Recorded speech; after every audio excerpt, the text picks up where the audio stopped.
আজ আমি না চিনতে পেরে তোমার উপর করেছি আমি পদাঘাত, তুমি আমায় ক্ষমা করে দাও। না না নরস, আমি তোমায় ক্ষমা করবো না। তুমি যে অপরাধ করেছ এতে ক্ষমা হবে না, এর তো শাস্তি তোমায় পেতেই হবে। যাও নরস, আজ আমি তোমায় অভিশাপ করছি। আজ যে তুমি আমায় পদাঘাত করেছ তার শাস্তি হলো তুমি যোগ যোগ সর্প হয়ে জঙ্গল মাঝারে ঘুরে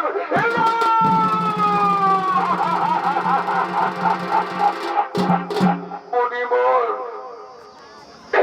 কেন আমায় লঘু পাবে গুরুদণ্ড দিচ্ছ মণিবর? কেন আমায় লঘু পাবে গুরুদণ্ড দিচ্ছ? আজ আমি যোগ যোগ সর্ব হয়ে জঙ্গল মাঝারে ঘুরে বেড়াবো? না না না, এর যে অন্য কোন শাস্তি দাও মণিবর, এর যে অন্য কোন শাস্তি না রহস, এর চেয়ে আমি অন্য কোন শাস্তি দিতে পারবো না। যাও মণিবার তো কোনোদিন লঙ্ঘন যাবে না। যাও তুমি আজই হইতে জঙ্গল মাঝারে সর্প হয়ে ঘুরে বেড়াবে। শোনানো রহস, যদি তোমার পুত্র বা নাতি থাকে কেউ করতে পারে নরমের যজ্ঞ, তুমি সর্পকুল থেকে পাবে মুক্তি। তা না হলে তুমি যুগ যুগ সর্প হয়ে জঙ্গল মাঝারে ঘুরে বেড়াবে। এই বলে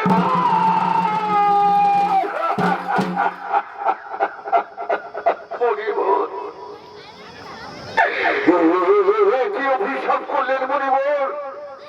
সামান্য অপরাধের জন্য আমি যুগ যুগ সর্প হয়ে থাকবো জঙ্গল মাঝারে? না, এ না মণিবর, না, এ না, এ না। নরহস, এবার আমি আসি নরহস, এবার আমি আসি, এবার আমি আসি, এবার আমি আসি, এবার আমি আসি। এই মণিবর, এই মণিবর, এই মণিবর, এই মণিবর। এতক্ষণে মনিরবের সাথে রাজা নরহস কেমন ভাবে সর্প হয়ে জঙ্গল মাঝারে ঘুরে বেড়াচ্ছে নাচের মাধ্যমে দেখুন।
ওস্তাদ গুণধর কুমার।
আমার পিতা আমায় স্বপ্নে বলছে, ওরে পুত্র জগতি, তুই আমায় সর্পকুল থেকে উদ্ধার কর। বলো বলো মন্ত্রী সেনাপতি সৈন্যগণ, আজ আমার পিতাকে আমি যেমন করে সর্পকুল থেকে উদ্ধার করি। মহারাজ, এ আমরা বলতে পারবো না, এই যে কঠিন ব্যাপার, এ আমরা বলতে পারবো না। নিজ নিজ আসন গ্রহণ করো। এখন আমার কোন কোনো বৈশিষ্ট্য মনে বাকি রয়েছে, তাকে আমি করবো স্মরণ। ঠিক আছে মহারাজ, আমরা নিজ নিজ আসন গ্রহণ করলাম। এতক্ষণে জগতি তার বৈশিষ্ট্য গুরুগুরু মনিলে করিলেন আরাধনা।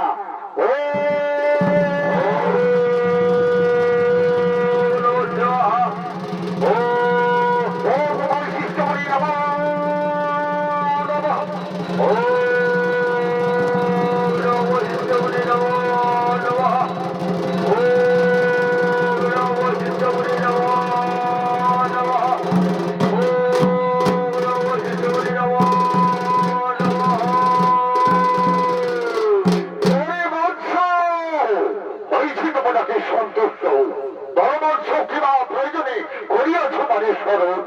এসেছেন প্রভু, এসেছেন লোহমার সহস্র কোটি প্রণাম। দীর্ঘবর্ষ বর্ষ ওরে জগতে তুই কিবা হেতু করিয়াছ আমার স্মরণ।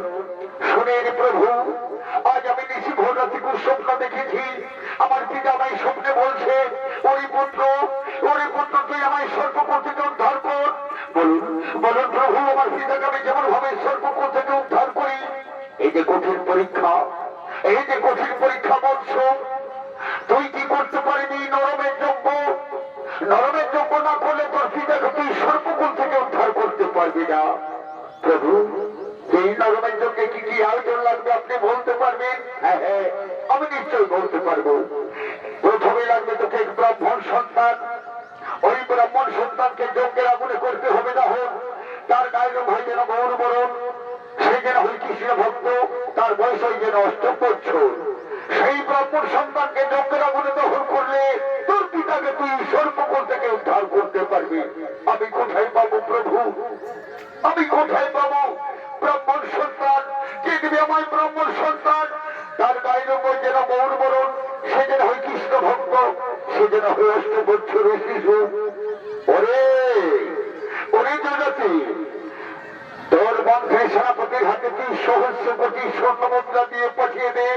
ক্ষুদ্রান্ত ব্রাহ্মণ ভিখারি লোভিজাতি নিশ্চয় তার পুত্রকে বিক্রয় করবে। সহজে বিক্রয় না করলে আধা রাজত্ব লিখে নেবে, ক্ষুদ্রান্ত ব্রাহ্মণে যাবে। এবার আমি আসি। মহারাজ কি বললেন? ওরে মন্ত্রী সেনাপতি সৈন্যগণ, শোনো, আজ আমার কোনো বৈশিষ্ট্য বই আমায় আদেশ করলেন, যাও তোমরা যেখান থেকে ব্রাহ্মণ সন্তানকে লইয়ে এসো। তবে মনে রেখো, ব্রাহ্মণ সন্তানের গায়ের হয়ে যেন গৌরবরণ, সে যেন হয় 8 বছরের শিশু, সে যেন হয় কৃষ্ণ ভক্ত। ওই ব্রাহ্মণ সন্তানকে লইয়ে এসো। আজ আমি তোমাদের হাতে সহস্র কোটি স্বর্ণ মুদ্রা আমি তুলে দেবো। এই নাও, আমি কুবের থেকে সহস্র কোটি স্বর্ণ মুদ্রা আমি তোমাদের হাতে তুলে দিচ্ছি। এই নাও মহারাজ, দিন মহারাজ, আপনার কাছে আমরা প্রতিজ্ঞা করছি, ছলে বলে কৌশলে যেখান থেকে ব্রাহ্মণ সন্তানকে রয়েছে। এই নাও সহস্র কোটি স্বর্ণ মুদ্রা। আর বিলম্ব করো না, অতি শীঘ্র ব্রাহ্মণ সন্তানকে লয়ে এসো।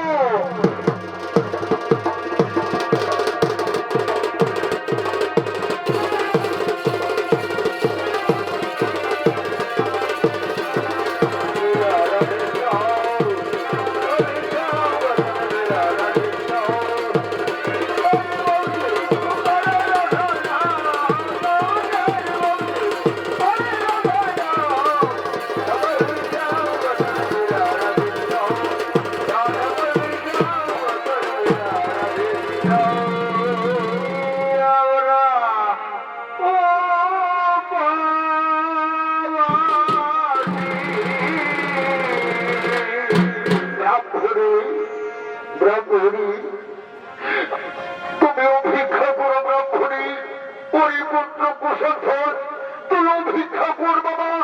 আজ 7 দিন হলো তোর মুখে অন্ন দিতে পারিনি বলে আমি গ্রামে নগরে বাবুদের কাছে আমি মায়েদের ছেলেরা, ও বাবুরা, আজ 7 দিন হলো আমার পুত্রের মুখে অন্ন দিতে পারিনি বলে আমি ভিক্ষা চাইছি। আমায় কিছু ভিক্ষা দেন, আমায় কিছু ভিক্ষা দেন। ভিক্ষা দেব নগরবাসী, আসি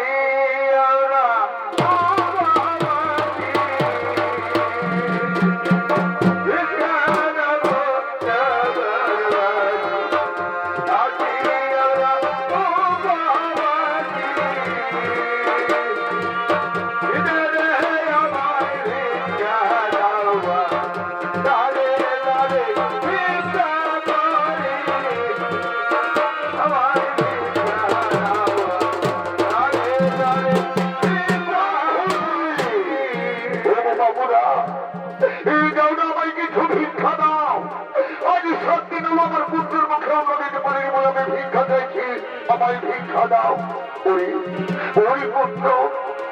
ওই পুত্র তুই ভিক্ষা কর বাবা। ব্রাহ্মণী তুমিও ভিক্ষা করো। তবু বামনীরা আমায় কিছু ভিক্ষা দাও। আমার পুত্রের মুখে আমি অন্য সেবা দেবো বলে আমি ভিক্ষা চাইছি। আমায় ভিক্ষা দাও বামনীরা, আমায় কিছু ভিক্ষা দাও। ব্রাহ্মণী তুমি ভিক্ষা করো, ব্রাহ্মণী তুমি ভিক্ষা করো।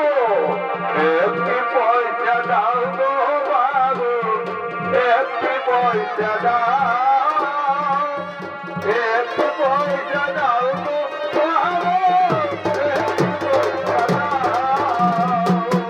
ব্রাহ্মণী ভিক্ষা করো। আমায় কিছু ভিক্ষা দাও। আমার পুত্রের মুখে আমি অন্য সেবা দেবো বলে আমি ভিক্ষা চাইছি। আমায় ভিক্ষা দাও। ওই পুত্র ওই দাদাদের কাছে তোর ভিক্ষা চেয়ে নে পুত্র। ওগো বাবুরা, আমায় কিছু ভিক্ষা দাও। আমি 7 দিন হলো আমি অনাহারে রয়েছি। আমায় কিছু ভিক্ষা দাও, আমায় কিছু ভিক্ষা দাও। একটি পয়সা দাও গো বাবু, একটি পয়সা দাও।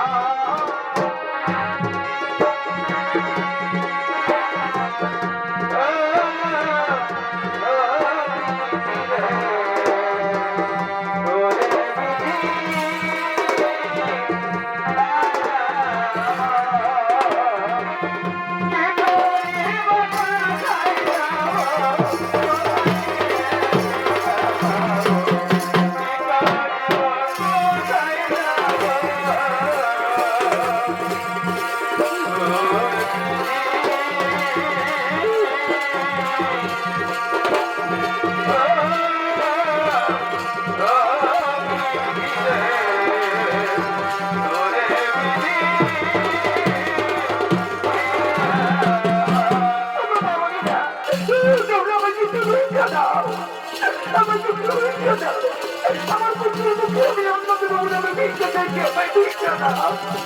বাবুরা, এই যাও না, আমায় কিছু ভিক্ষা দাও। আজ আমার পুত্রের মুখে অন্য সেবা দেবো বলে আমি ভিক্ষা চাইছি। আমায় ভিক্ষা দাও, আমায় ভিক্ষা দাও।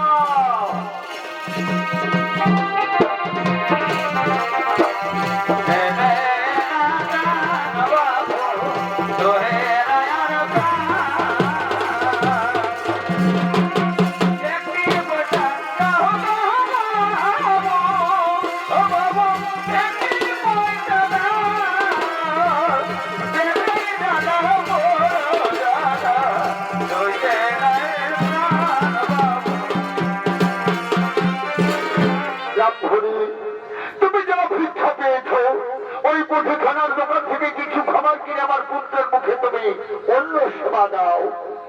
অবশ্যই ওই মুঠিখানার দোকান থেকে কিছু খাবার কিনে আমার পুত্রের মুখে আমি অন্য সেবা দেব।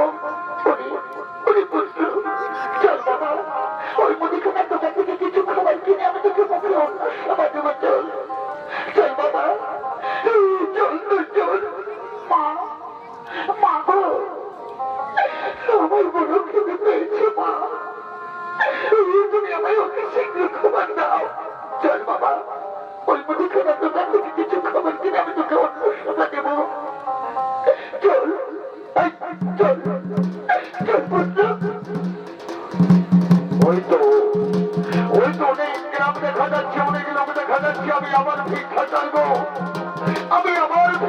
চাইবো। বহু বাবুরা, বহু বাবুরা, আমায় কিছু ভিক্ষা দেবেন বাবু, আমায় কিছু ভিক্ষা দেবেন, আমায় কিছু ভিক্ষা দেবেন বাবু, আমায় কিছু ভিক্ষা দেবেন। এ ভিখারি তুই, এ ভিখারি তুই ভিক্ষা চাইছিস? বহু বাবু, আমি ক্ষুদ্রান্ত ব্রাহ্মণ, আজ আমার একমাত্র পুত্রের মুখে আমি 7 দিন হলো অন্ন দিতে পারিনি বলে আমি ভিক্ষা চাইছি। আমায় কিছু ভিক্ষা দেন বাবু, আমায় কিছু ভিক্ষা দেন। ভিখারি, ব্রাহ্মণ, তুমি ভিখারি, শোনো, তুমি বলতে পারবে তোমার পুত্রের বয়স কত?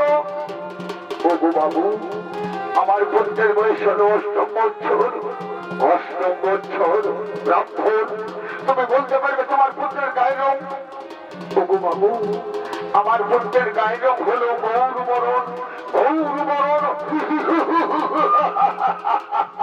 তোমরা হাসছো বাবু, তোমরা হাসছো কেন? কি হয়েছে তোমাদের, তোমরা হাসছো?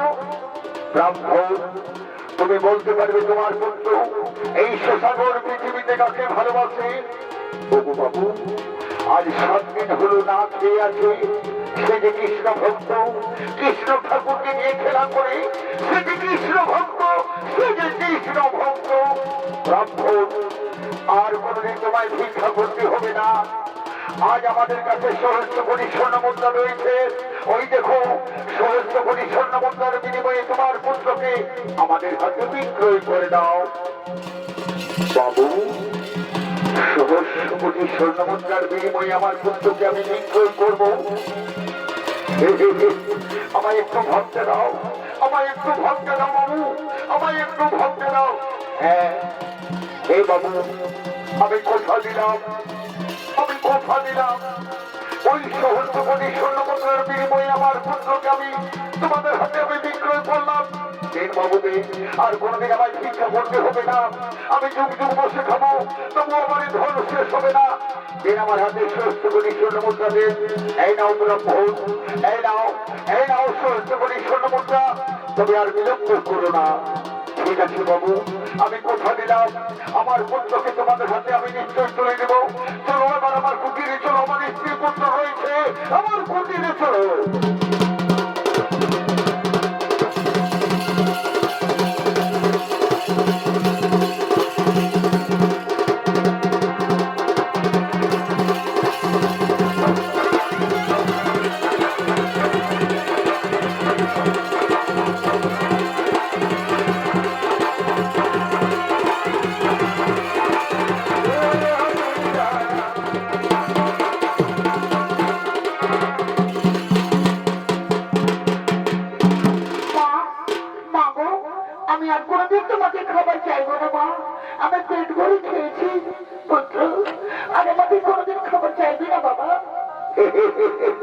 ব্রাহ্মণী, ব্রাহ্মণী, আমার পুত্রকে তুমি খাইয়েছ?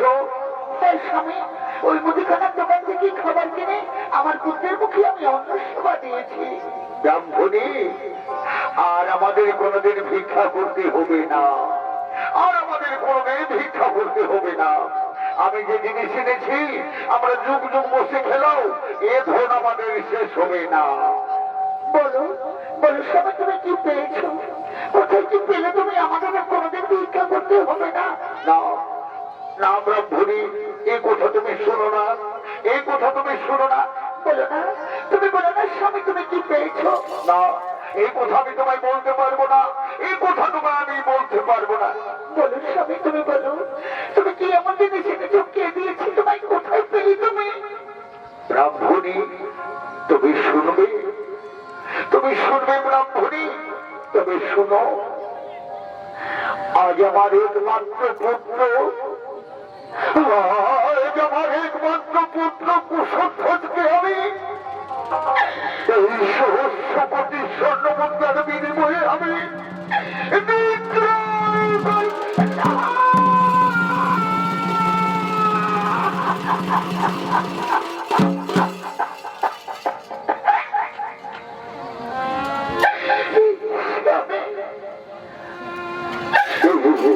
কি করতে শোনালে আমায়?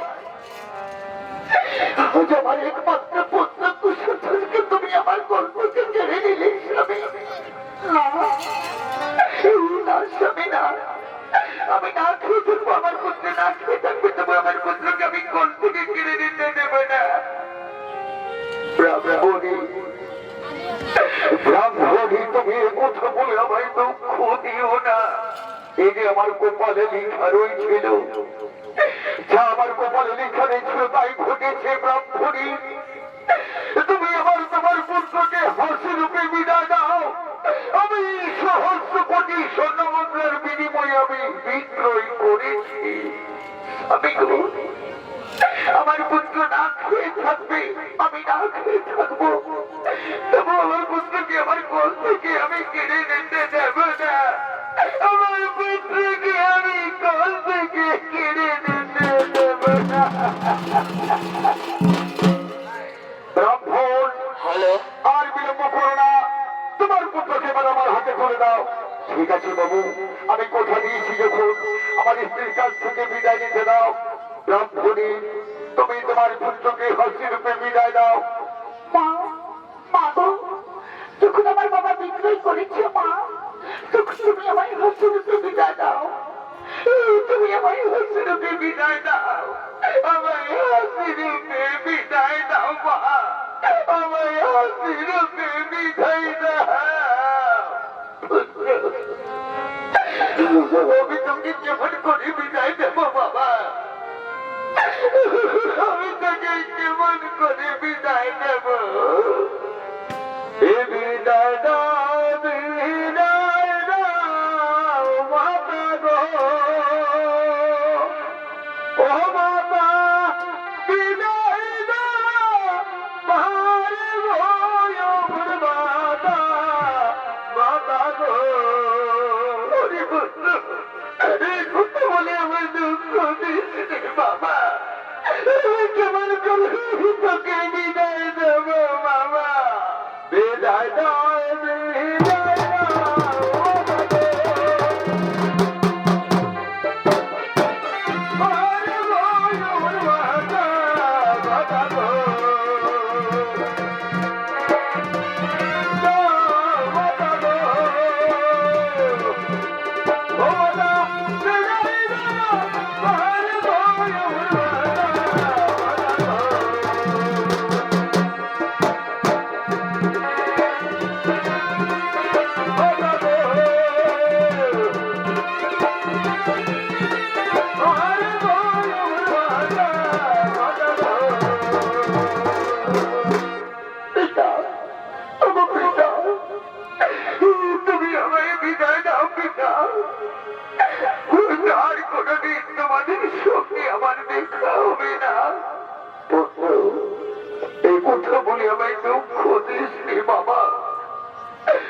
আমি তোকে কেমন করে বিদায় দেব পুত্র? আমি তো তোকে বিক্রয় করেছি, আমি বিদায় কেমন করে নেব? আমি বল পিতা, তুমি বিদায় দাও পিতা, তুমি হাসিরূপে বিদায় দাও। আর কোনদিন আমি তোমাদের সঙ্গে আমি দেখা করবো না। বিদায় দাও, বিদায় দাও পিতা গো, ও পিতা বিদায় দাও।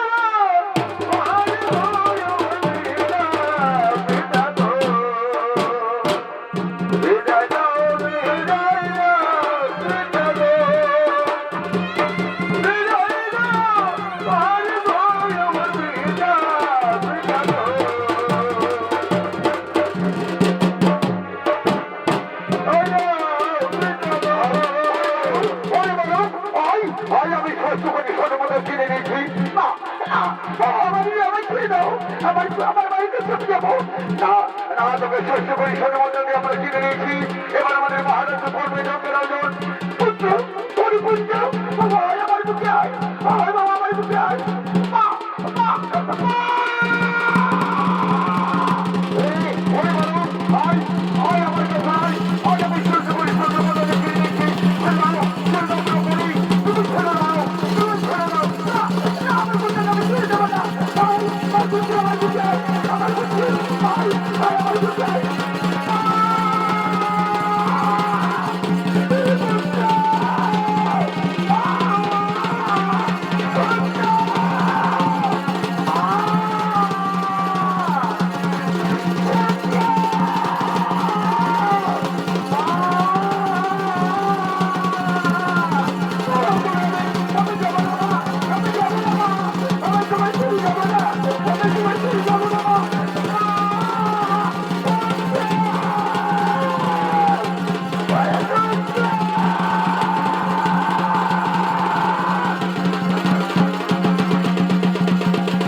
ব্রাহ্মণী পাগলের মতো হয়ে তুমি কেঁদে কেঁদে ঘুরে বেড়াচ্ছ।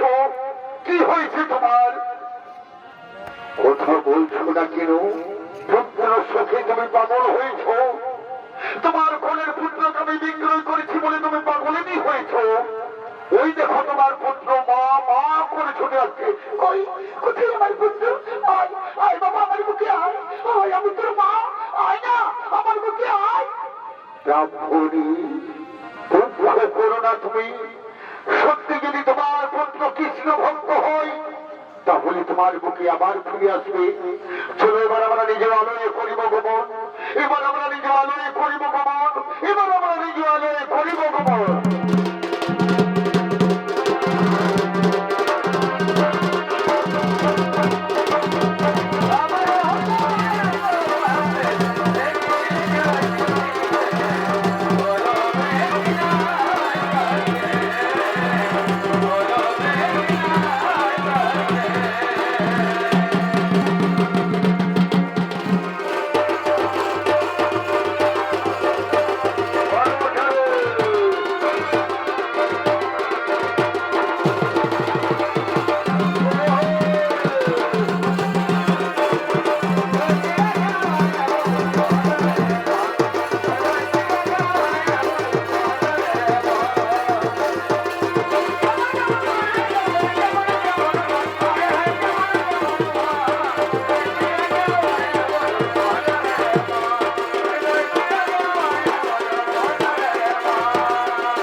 তুই বলতে পারবি তোর বয়স কত? মহারাজ, আমার বয়স হলো 8ম বছর। 8ম বছর? বালক, তুই বলতে পারবি এই শশাগর পৃথিবীতে তোকে কাকে ভালো লাগে? সত্যি তুই কাকে ভালোবাসিস? মহারাজ, আমি সত্যি ভালোবাসি আমার শ্রীকৃষ্ণ বংশীধারী। শ্রীকৃষ্ণ বংশীধারী? তাহলে তুমি কৃষ্ণ ভক্ত? হ্যাঁ, আমি কৃষ্ণ ভক্ত। আমি না খেয়ে থাকবো, না ঘুমিয়ে থাকবো, তবু আমার কৃষ্ণ ঠাকুরকে নিয়ে আমি সবসময় আমি খেলা করি। তাহলে তুমি কৃষ্ণ ভক্ত? ওরে বলো, এই দেখো আমাদের শিবন যজ্ঞের করেছে আয়োজন। এই যজ্ঞের আগুন আমি তোকে করবো দহন। সারা শরীরে ঘি মাখিয়ে, তোর সারা শরীরে ঘি মাখিয়ে এই যজ্ঞের আগুন আমি তোকে করবো দহন। তোকে কিছু খেতে মন করছে, কাউকে দেখতে মন করছে? মা, আমি কিছু খাবো না, আমার একটু সময় দাও। আমার মধুসূদনকে আমি প্রাণ খুলে ডাকবো। ডাকো ডাকো তোমার মধুসূদনকে, তোর প্রাণ খুলে ডাকো। আমি দিলাম তোমার সময়। হে কৃষ্ণ করুণা সিন্ধু দীনবন্ধ জগৎপতি গোপিকা কান্ত রাধাকান্ত নমস্তুতে। শ্রীকৃষ্ণ গোবিন্দ হরে মুরারে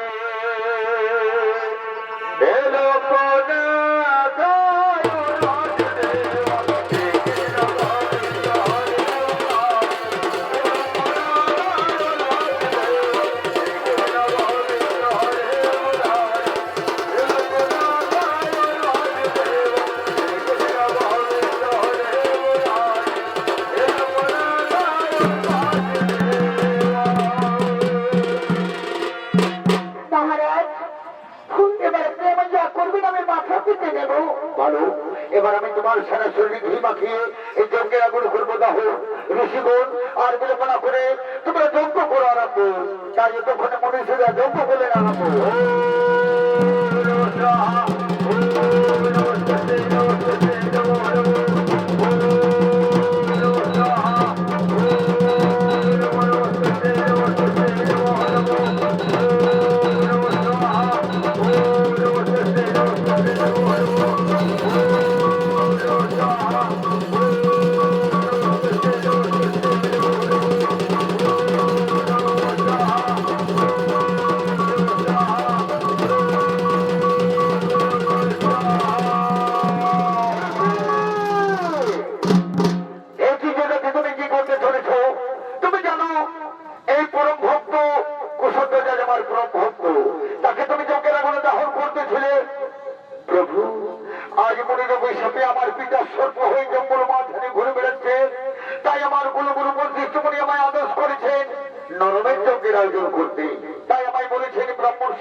এই শিশু কুশধ্বজের জন্য তোমার পিতা আবার মানব রূপ ফিরে পেয়েছে। কোথায় পিতা? পিতা পিতা আমার প্রণামনীয় পিতা, আমার প্রণামনীয়। ওরে পুত্র, আমি কোথায় ছিলাম, কি হয়েছিল আমার, আমি কিছুই বুঝতে পারছি না। পিতা, আজ মনিরবির সামনে তুমি সর্প হয়ে জঙ্গল মাঝারি ঘুরে বেড়াচ্ছিলে, ওই দেখো স্বয়ং ভগবান দাঁড়িয়ে রয়েছে। চলো আমরা প্রণাম জানাবো পিতা, চলো আমরা প্রণাম জানাবো। প্রভু আমাদের প্রণাম নিও, প্রভু আমাদের প্রণাম নিও। দীর্ঘ হও, দীর্ঘ হও, দীর্ঘ হও। প্রভু, আমি বুঝি আমার মা বাবার সঙ্গে আর কোনোদিন দেখা করতে পারবো না। ওরে ওরে ভক্ত, ওই দেখ তোর মা বাবা ছুটে আসছে তোর কাছে, যা গিয়ে প্রণাম জানা। মা, মা গো, বাবা আমার প্রণাম নিও, মা প্রণাম নিও বাবা। ব্রাহ্মণী, আমি না তোমাকে বলেছিলাম, সত্যি যদি তোমার পুত্র কৃষ্ণ ভক্ত হয় নিশ্চয় তোমার মুখে ফিরে আসবে, আর দুঃখ করো না। মা, মা গো, বাবা চলো, আমার প্রভু দাঁড়িয়ে রয়েছে, আমরা প্রণাম জানাবো। চল বাবা, তোর প্রভুকে আমরা প্রণাম জানাবো। চল প্রভু, আমাদের প্রণাম নিও, প্রভু আমাদের প্রণাম নিও। দীর্ঘ হও, দীর্ঘ হও, দীর্ঘ হও। ওরে ভক্ত কুশল ধর, যে কোনো দুঃখে বিপদে আমায় করবি স্মরণ, সবসময় আমি তোর কাছে রয়েছি। এবার হরি গুণগান গাইতে গাইতে নিজ আলোয় করো গম। হাত তুলে বলবে কৃষ্ণের নাম।